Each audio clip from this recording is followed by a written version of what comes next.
which is broken up into districts, but it is a county-wide vote. So you can vote for Chris even though we're not in the school district, or the District 1. I had the pleasure of hearing Chris speak at the Meet the Candidates Forum in Port Richey. It was phenomenal. He's very exciting to listen to. Chris is seeking to bring thoughtful leadership, accountability, and a commitment to excellence to the Pasco County School Board.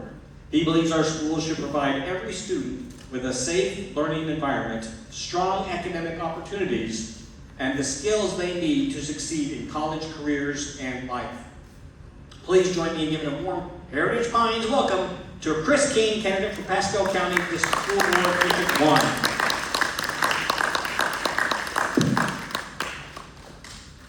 Thank you for the warm introduction. It's definitely a pleasure to see you again, shake your hand again, and thank you all for just coming out tonight. You know, it's a good Thursday. Today is Thursday, right? Yeah. It is Thursday. When you do so much, you lose track of time. The days just get to running by. So as he stated, yes, I'm running for school board in District 1. How many of you know what District 1 consists of? Good. So here's some education. It's a countywide vote. District 1 is Zephyr Hills, Dade City, and LaCouche, Florida.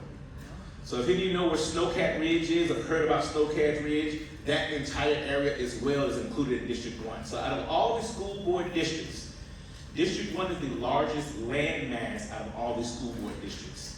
The other school board districts, they're condensed and they're smaller in land acreage.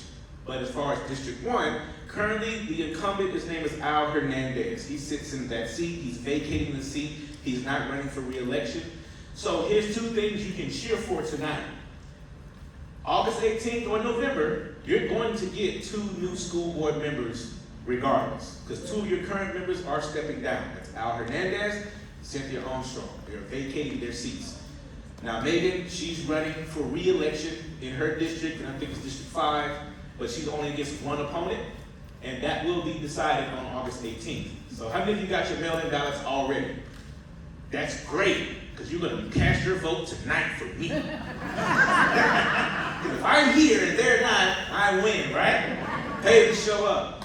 So here's the thing. I want to make sure you understand. How much time do I got? Where did it go? 15 minutes. All right.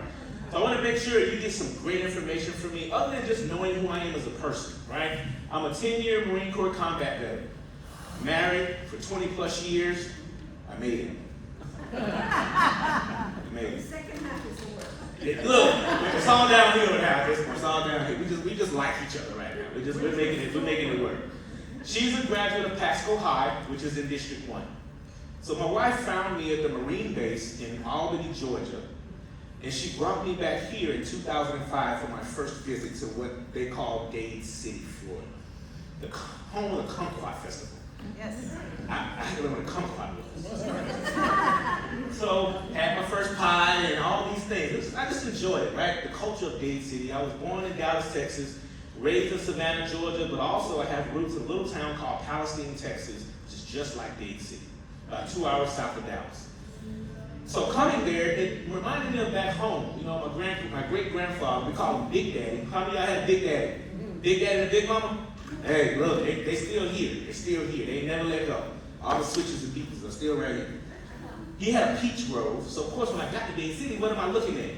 All the orange groves. So I'm like, oh, this is just like back home. It's all the agriculture, all the farming. All that matters. It built who I am as a person. Understanding how important community is, that's where my roots come from, because I was raised in a very rural community. And the value of community partnerships, relationships, and your neighbor knowing exactly who you are. You go home, you get in trouble, everybody on the block will get a piece of you before you get home. That's how I was raised. Now, of course, we don't have these situations today, but community is still community. It's very important. I advocate to be an advocate for the community. Here's why. The Marine Corps taught me a lot of disciplines and a lot of structure. So in the military, I was an O211. That's a human intelligence officer. My job was to gain intelligence from the adversary, our enemies, report that intel back to our command, but also capture that assailant, interrogate that assailant, and we're just going to stop there. Fair? All right. Whatever happened after that is the damn good, and I can't tell you. But I came home 4 times, and I'm safe, and I thank God for my service, being able to serve, and 4 different combat tours. So I've been to Iraq, Iran, Afghanistan, and then back to Iran again. So thank God for coming home. Now, any veterans in the room? Well, thank you, gentlemen, for your service. All gentlemen, right? That's it, lady, raise her hand. All right, thank you, gentlemen, for your service, truly. Being a Marine, like I said, taught me about disciplines. It taught me how to understand the value of relationships and people, giving you true information. I can campaign and tell you, I'm going to promise to do this, I'm going to promise to do that. Does that really work for you guys? Has that worked for anybody? It doesn't, which helps me, because I don't have to sell you on the I'm going to do these things. My nonprofit is called the Gentleman's Course. We've been mentoring in Pasco County schools for the last 11 years. This year was our 11th anniversary, and our nonprofit is called the Gentleman's Course. Like I stated, we teach etiquette, human rights, and human trafficking prevention. Excellent. Good things, right? Good topics, right? So how do we sum all that up? We teach young men how to be gentlemen, decorum, how to respect people. And we teach young ladies refinement. So it's called the Gentleman's Course because it's founded by me. I'm not a woman, so I got to name it after me. Can't do the King's Course. But we do have females that educate and work with our young ladies. So they go through a training obligation as well. They learn our curriculum, and they engage with the young girls. But here's the caveat. They also get to educate the young men. Because ladies, it's for the ladies, how is it important for women to teach men? Very, right? They need to understand the balance. Because our young men, how are they going to respect a woman if they don't engage and understand and take their leadership in, right? You got to hear that voice. So we make sure that they switch roles, right? The ladies, they instruct the young men as well as the men instruct the young women, and then we partnership, and then we have a huge gala, and they get to actually put the things they learn to work in real time. It's a full school year program. I can't service Pasco County schools when I win this election. I can't. It's confidential because I'll be a county employee, right? If I'm getting county money as an employee, can I get a county contract? We don't like that, right? That's double dipping. So I've already made plans to move myself and my organization out of Pasco County as a vendor. So we don't even bid on the contracts, but the mentors will still be volunteers in the schools. I can't do it because I'll be a county employee. But the mentors, they still can, and they'll be assigned schools, but they might be a District 1. We have a program at Zephyr Hills High School called Polished and Proud.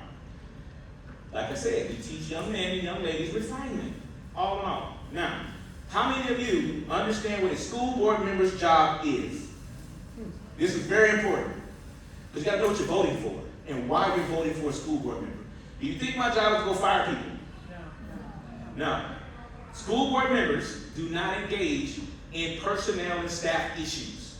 Regardless of what happens on campus, a school board member cannot get involved in staff and personnel issues. It is not our job. I sit on the board for GTE Financial Bank.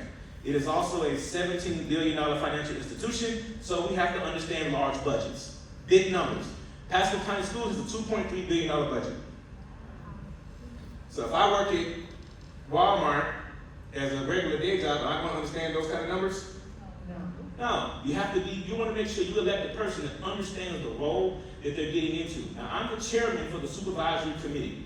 And our job for GTE as a committee, and it's 4 of us, is to audit the bank, governance, compliance, and regulations. Why am I telling you this? A school board member's job is responsible for regulations, governance, and policy. So I can tell you all day long, I love children. I do. How much can a school board member engage with kids? None. Now, you want a school member to have a presence on campus? Yes, hands down. Be involved. But I'm there to do what? Support my teachers, support my principals, and make sure they have a support system and a connected line to the district and an advocate for the resources that they need because we trust our principals to run our schools effectively. Right? Yeah. So, now that you guys know what an actual school board member's job is, who are you voting for? That's what I want to hear. Now, how much time am I going to let? 5 more minutes? I want to make sure Kimberly, she's a great woman as well. She want to hear from her, and I can't wait to hear her speak tonight as well. But here's another caveat. I'm also the grandson of blues legend B.B. King. So y'all a blues singer? Y'all love blues? Yeah. All right, so we'll go over there and sing until it's gone. Who's going to join me? So B.B., he was my pawpaw. That's what I called him, my pawpaw. Because to some people, he was a legend, he was an icon. but he was still Papa. He still stayed up late at night, had conversations, mentored and talked to us as kids. And one thing that he enjoyed, he always instilled in us as grandchildren and children, is education is very important. And out of all the things I've done in my life, and I've done a lot, in my 44 years of living, I've done a lot. Education is the one thing that has never hindered me. Not by achieving it or pursuing it, because I would never be a career student. There's a candidate, they're a career student, they like going to school, there's nothing wrong with that. It's not my thing. But what I've learned, nobody can take that from me. So if we lose something, can we get it again if we know how to get it? If you build it once, you can build it again, right? A bank can foreclose on your home. They can close your bank accounts. But the knowledge you have in your brain, nobody can take that from you. And that's one of the things we got to make sure we instill in our kids, the importance of education and the things that they're learning. We're in a world where two things are existing, trades and AI. And I know y'all don't say, well, we don't like AI, it gets on our nerves. Remember there was a time where computers got on our nerves? And we said they're not going to be here long? And we played a game called Oregon Trail? Now look at the computers in the palm of your hand. So here's the thing, ladies and gentlemen. AI is not going anywhere. But what we have to do with AI, we have to regulate it just like we regulate everything else. We have to teach responsibility and not dependence. Because if they depend on it, are they learning anything? No. So we got to regulate it, make sure they understand these policies and procedures that govern how they use AI to assist them. Keep in mind, assist them, not doing the work for them. I had to scold my own son. He's 14. He goes to Kirkland Ranch High School. He's a 10th grader now, and he's taking building construction and welding. Trade, while he's getting the knowledge, right? He'll have two things. You can go to college, but if that don't work out for you, how many men in here are good with their hands? I need every man to raise your hand. Just tell the story today. Come on, tell the story. You got a hammer, you got a nail, it might not be a torch drill, but you got one. You're going to use it. But your hands, if you can fix something, you can make a living, right? There's always something to fall back on. We tell people about athletes, right? All of our college students want to be athletes and go to the league and all these things, and then it doesn't work for them. We always inspire them to do what? Have something to fall back on. You see more NFL players and NBA players now retiring from the league with degrees, and they're starting corporations and businesses and using their money wisely. Back when I was in high school, that wasn't happening. So I think we're getting the message across because community is still involved. So I got two asks of you as I close. I want to make sure, one, first, vote for King tonight when you go home. Go home, grab your ballot, go ahead and bubble it in. You're going to vote for Darren McCauley. You're going to vote for Kimberly Overman. You want to hear from both of them tonight. Make sure you go ahead and bubble that in. Two things. That is the most important thing. But other than giving me some money to help me keep campaigning through August 18th, because I don't want to go to November. I'm just being honest. I don't. I want to finish and wrap this up on August 18th with 51% of the vote. The second thing, let's just say for happens, God's will is not happening and I don't win this election. I still want you guys to pick the best candidate that works for you. And you have to know what that means for you as an individual voter, because everyone's needs in the community is different. And looking at you guys, I guarantee you, none of you got kids in high school right now. Who got kids in high school right now? Nobody, right? So you're enjoying your life. That's why you live here. I like the community. I have to look. Middle school, I got. You got middle school? Yeah. There it is. So both my daughter's at Pasco High, where my wife is an alumni, and she's doing veterinarian program, and she plays for the volleyball team for the school as well as AAU travel. I'm always involved with kids, whether I'm serving school contracts in Pasco, Pinellas, Hernando, or Polk County schools. 5 counties. But I'm committed right here in Pasco. That's where I live. Okay? And I want to do more for Pasco students, Pasco families, and Pasco's community. But I need your help to do that. So that is my third ask, So make sure community stays involved in our schools. You stay engaged, you stay aware. I will host forums. This is not my district, but if you ever have a question, I'm not a school board member for District 1, I'm a school board member for Pasco. So if your school board member doesn't respond to you, email another school board member. And if I win, email me. Just like I'm here tonight and I'm present and I'm showing up, I will continue to do that during this 4-year term, run for re-election, do it for another 4 years, and then run for another re-election and term out in 3 years. There's only 3 terms. So give me that grace and give me that blessing. I ask that of you Tell your family, tell your children, all those that vote, tell them all, vote Chris King. Thank you for your time this evening. I know big hand for Chris King. I told you, I heard him speak. We'll do it now, we got a couple minutes left. Okay, we'll do it. Ask some questions, if you care. Any questions? Yes, ma'am. In your mind. Being involved with the school and school board, how do you feel about the property tax, the referendum that is good for us because we would love to save the money, but we also know that money has to come from somewhere, especially for the school. We know the schools are going to be cut, which they shouldn't because we don't have enough money for the schools to begin with. But what do you think? What is your thought about the tax break? How it will affect the schools? So she has two questions. The referendum is one part, and then the tax break, I'm assuming you're talking about the property tax, the cut, right? So that's two different questions. And they're not hard to answer. So referendum, address that first. Anything that's going to give our teachers more money, more resources, I'm for. Hands down. They don't have enough. It's my job to not only advocate for what they get, but I have to find some more too, because we want them to get raises. Teachers don't make enough money. The average rent in Pasco County for an apartment is about $2,300 for a two-bedroom apartment. A teacher's salary is $55,000 a year, average. So you can tell me $33,000 of their money they got to spend on a roof, not gas, not food. So yes, I'm for the referendum, hands down, and then finding more money. There's a bank called Lake Michigan Credit Union. If you don't bank there, I'm not telling you to go bank there, but they have something unique with LMCU. They offer scholarships for teachers. It was branded and started by teachers, so they not scholarships to go education. $3,000 scholarship for teachers that have resources and extra money in their classroom. All they do is apply for it. This is why I'm telling you this is very important. Last year they had 200 applicants for these scholarships. They approved 200. You know how many came to Florida? 1. Here's why. They sent the information to the district. The district did not disseminate the information to the teachers. So now, communication is also on my platform.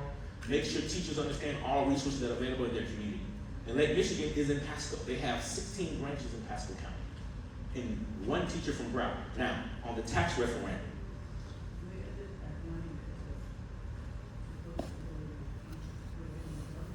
That's a question, honestly, for the district members. Because do us, the public, do we get to see how they spend the money? We get to see what they tell us. But we're not involved. So that transparency is very important to make sure you guys are understanding of how the money is spent. That accountability part, right? If we spend $7 for a tennis ball when we should have spent $3, that's not proper accountability. Because that's what happened last year. That was wasteful spending. We gotta make sure we're not doing that, okay? And we understand exactly how to budget our money and analyze it and be better for our district and use better resources. Now, for the tax break, ladies and gentlemen, I'm a homeowner and I own land in Pasco. And I'm going to tell you, I'm not for it, and I'm going to tell you why. Do you know what that money, what our property taxes pay for? It pays for the resources that protect us, our law enforcement, fire departments, and all those things. And what they have not lined out is where the rest of the money is going to come from. They're projecting small business taxes are going to increase and all those things, but they're actually suffering other avenues within our county. And it better, I'll let my compadres, their state level representatives, and that's more their wheelhouse. I'm a school board member candidate. It's above my pay grade. But as a voter here as well, and a property tax payer, I have to vote on that as well, right? Because it applies to me and my family and my kids in Pasco County. I need a better plan other than what they're proposing for that. So right now, currently, I'm not for it. I'm not for it. You're welcome. Any other questions? Don't be shy. It's okay. All right. Well, thank you. Very much. Thank you, Chris. Thank you very much. Appreciate it. Chris, do you have stuff? I'll be here. Not leaving. Okay. If you want to talk to him, we are going to be taking a break after our speakers, so we will have time to talk to